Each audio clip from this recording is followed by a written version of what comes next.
आज हम लोग सीखेंगे विभाज्यता का नियम।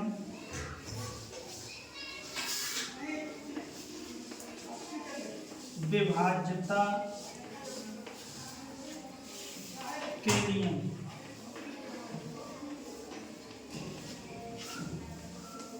विभाज्यता के नियम, जैसे हम लोग किसी संख्या से भाग देते हैं तो क्या करना होता है कि हमको भाग देना पड़ता है, बड़ा सा भाग देना पड़ता है। जैसे किसी संख्या में हमें भाग, इतनी बड़ी कोई संख्या है और भाग देना है 2 से, तो जब हम इसमें 2 से भाग देंगे तो हमें क्या करना पड़ेगा, एक लंबी प्रक्रिया से गुजरना पड़ेगा। ये लॉन्ग मेथड हो जाएगा, लंबा भाग देने का जो प्रोसेस है वो लंबा हो जाएगा। अब हम क्या करेंगे, एक नियम सीखेंगे और उस नियम के तहत हम जानेंगे कि भाग आसानी से भी दिया जा सकता है। तो पहला नियम है 2 से विभाज्यता का नियम।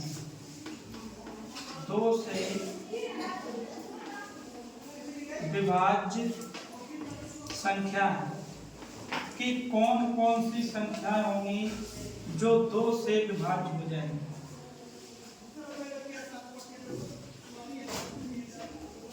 यदि संख्याओं के अंत में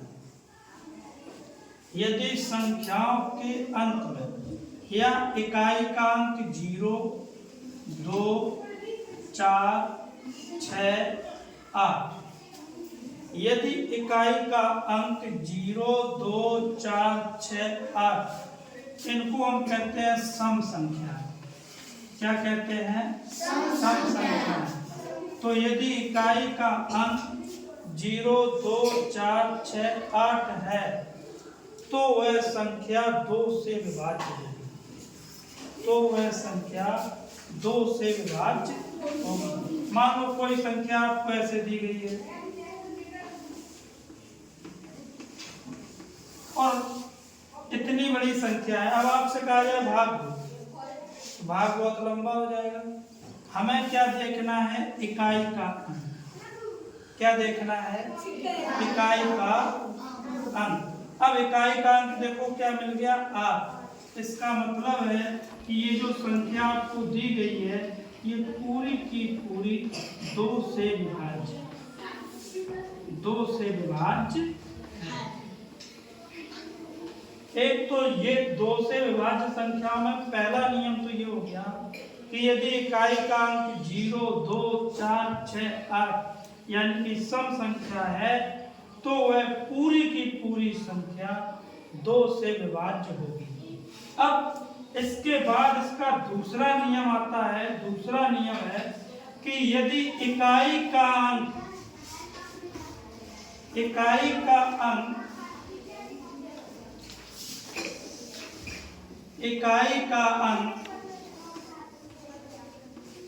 2 से विभाज्य है, 2 से विभाज्य है, तो पूरी की पूरी संख्या 2 से विभाज्य होगी। तो पूरी संख्या 2 से विभाज्य होगी। पूरी संख्या 2 से विभाज्य। कोई भी संख्या ले लो। अब यहां पर देखो इकाई का अंक क्या है, 4। अब 4 में 2 का भाग दो, 2 दूनी 4। इसका मतलब अगर इकाई का अंक 2 से विभाज्य है, अगर इकाई के अंक में 2 का भाग पूरा चला जाता है तो वह पूरी की पूरी संख्या क्या, 4, 9, 6, 4, ये पूरी की पूरी संख्या जो है ये 2 से विभाज्य होगी। तो 2 से विभाज्यता का नियम एक बार फिर सुनेंगे। 2 से विभाज्यता के 2 नियम हैं। पहला नियम है कि यदि इकाई का अंक 0, 2, 4, 6, 8 यानी कि सम संख्या है तो वह संख्या पूरी की पूरी 2 से विभाज्य होगी। दूसरा नियम, यदि इकाई का अंक 2 से विभाज्य है तो पूरी संख्या 2 से विभाज्य है। अगर इकाई का अंक देखें, किसी भी संख्या में इकाई का अंक हम देखें, अब यहाँ पर 3 जो है वो 2 से विभाज्य नहीं होगा, और देखो इसमें भी 3 नहीं है, इसमें भी 3 नहीं है, और यहाँ पर 3, अगर 3 में 2 का भाग देंगे तो 2 एकम 2, एक आपका शेष बच जाएगा, और अगर शेष बच जाता है तो इसका मतलब है कि वह संख्या विभाजित नहीं है। तो ये हो गया 2 से विभाज्यता का नियम। एक बार फिर से सुनेंगे, अगर इकाई का अंक 0, 2, 4, 6, 8 में से कोई एक अंक अगर इकाई में मिलता है तो वह पूरी की पूरी संख्या 2 से विभाजित होगी, अथवा इकाई का अंक अगर 2 से विभाज्य है, इकाई के अंक में अगर 2 का भाग चला जाता है, यहाँ पर 4 था, 4 में 2 का भाग दिया, 2 दूनी 4, शेष पर बचा 0, तो इसका मतलब है कि ये पूरी 4964 पूरी की पूरी संख्या 2 से विभाजित होगी। अब यहाँ पर है 4363, 3 2 से विभाज्य नहीं है, 3 सम संख्या भी नहीं है, 3 विषम संख्या है। अगर इकाई का अंक सम संख्या होगी तो वह पूरा का पूरी संख्या जो है क्या होगा, 2 से विभाज्य होगा। अब हम लोग देखेंगे 3 से विभाज्यता का नियम। ये तो हो गया 2 से विभाज्यता का नियम। अब देखेंगे 3 से विभाज्यता का नियम, 3 से विभाज्य संख्या। अब 3 से संख्या कौन कौन सी विभाज्य होंगी, तो 3 में यदि अंकों का योग 3 से विभाजित है, 3 से विभाजित है, तो पूरी संख्या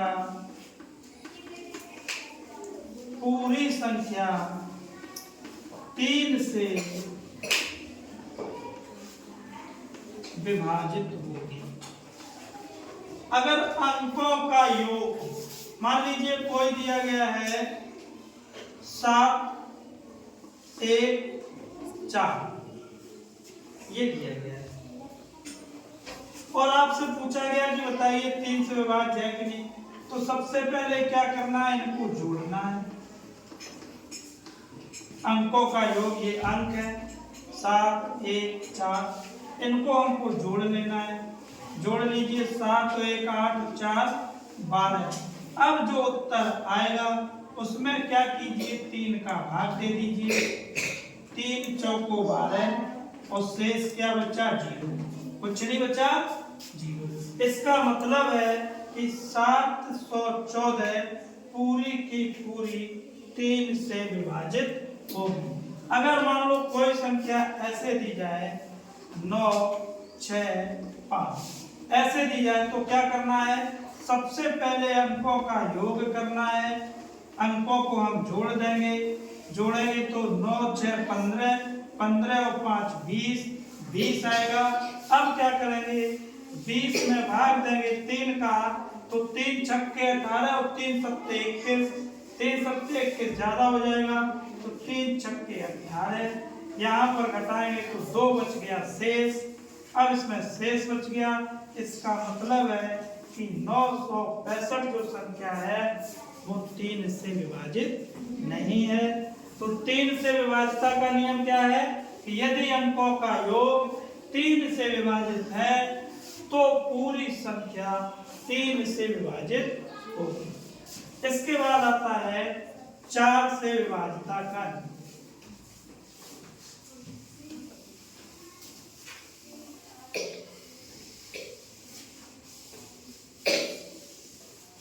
चार से विभाज्यता का नियम। अब 4 से विभाज्यता का नियम, यदि इकाई व दाई, यदि इकाई व दाई से बनी संख्या 4 से विभाज्य है, 4 से विभाज्य है, तो पूरी संख्या 4 से विभाजित हो।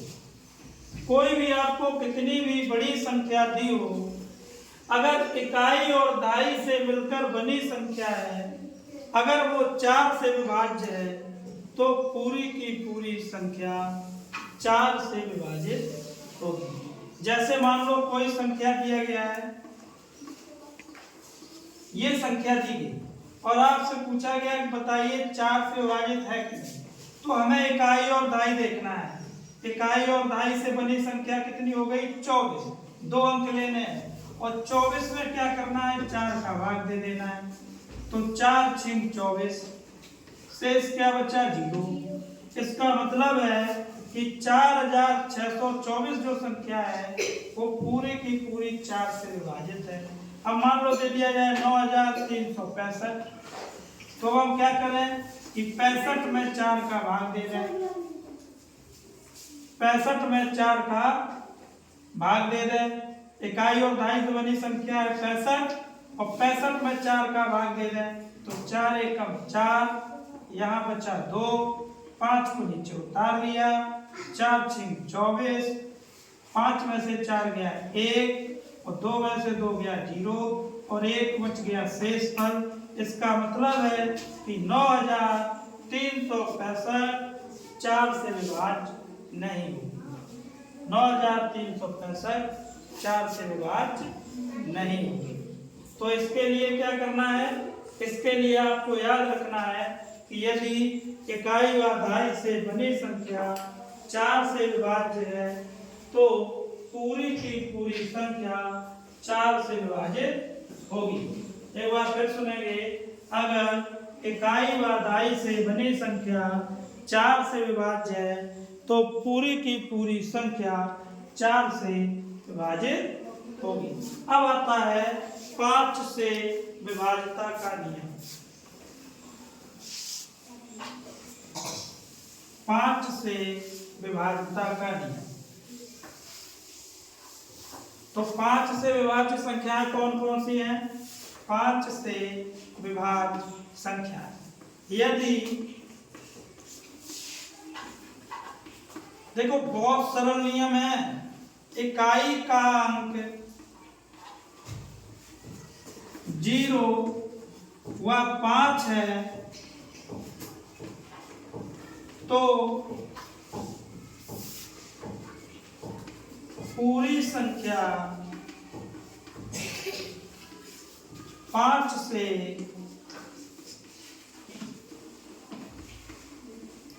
विभाज्य होगी। अगर इकाई का अंक कोई भी संख्या दी जाए, जैसे मान लो दी गई 6464, तो इसमें इकाई का अंक क्या है? 4, तो ये 5 से विभाज्य नहीं होगी। मान लो दी गई 6690, इसमें इकाई का अंक क्या है? 0, तो इसका मतलब है ये विभाज्य होगी। और कोई संख्या दी जाए 9665, इसमें इकाई का अंक क्या है? 5, तो ये 5 से विभाज्य होगी। तो 5 से विभाज्यता का नियम एक बार फिर से सुनेंगे कि यदि इकाई का अंक 0 व 5 है, यदि इकाई का अंक 0 व 5 है तो पूरी संख्या 5 से विभाज्य होगी। तो ये हो गया 5 से विभाज्यता का नियम। 5 से विभाज्यता का नियम। इसके बाद आता है 6 से विभाज्यता का नियम या 6 से विभाज्य संख्या। अब इसमें चाहे तो भाग देके देख सकते हैं, इसमें चाहे तो भाग देके देख सकते हैं। 764 में भाग देंगे 5 का, तो 5 एकम 5, ये बचेगा 2, 6 उतार लेंगे, 5 × 25 बचेगा 1, 4 उतार लेंगे, 5 दूनी 10 और 4 बच जाएगा शेष। तो इतना करने की जरूरत नहीं है, आपको सिर्फ इतना याद रखना है, यदि इकाई का अंक 0 और 5 है तो पूरी संख्या 5 से विभाज्य होगी। अब है 6 से विभाज्यता का नियम। तो 6 से विभाज्य संख्याएं ये बिल्कुल ही सरल है, जो हम लोग अभी पीछे पढ़ लिए हैं उसी को आगे याद रखना है। यदि संख्या 2 व 3 दोनों से विभाज्य है तो वह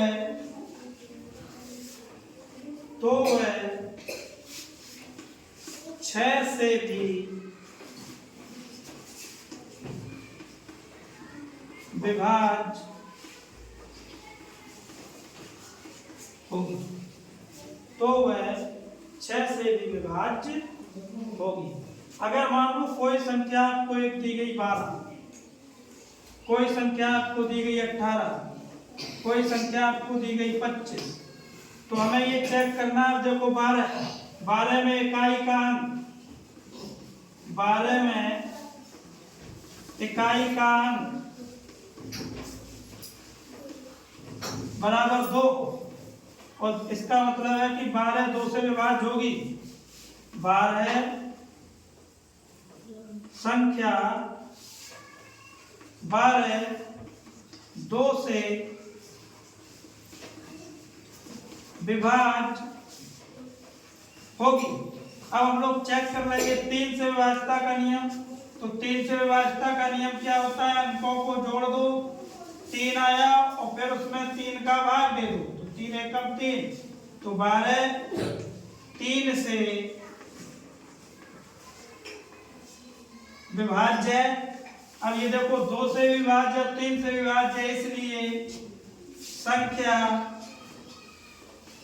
12 6 से विभाज्य होगी। एक बार फिर से सुनेंगे कि 6 से विभाज्यता का नियम क्या है कि यदि संख्या 2 व 3 दोनों से विभाज्य है तो वह 6 से भी विभाजित होगी। यदि कोई संख्या 2 व 3 से विभाजित है तो वह संख्या 6 से भी विभाजित होगी। ठीक है, समझ में आया? ठीक, तो इन सबको क्या करना है? 2 से विभाज्यता का नियम, 3 से विभाज्यता का नियम, 4 से विभाज्यता का नियम और 5 से विभाज्यता का नियम अच्छे से प्रैक्टिस करना है। नियम को सिर्फ समझना है, रटना नहीं है, सिर्फ समझना है। यदि समझ लेंगे तो पूरा का पूरा नियम पता चल जाएगा। तो ये आपका हो गया 6 से विभाज्यता का नियम। इसके बाद आता है 8 से विभाज्यता का नियम। 8 से विभाज्यता का नियम। तो 8 से विभाज्यता के नियम में क्या है कि यदि इकाई कौमाधाई व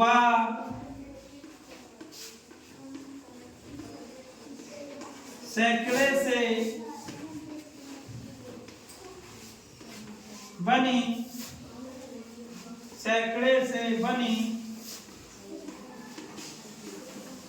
संख्या 8 से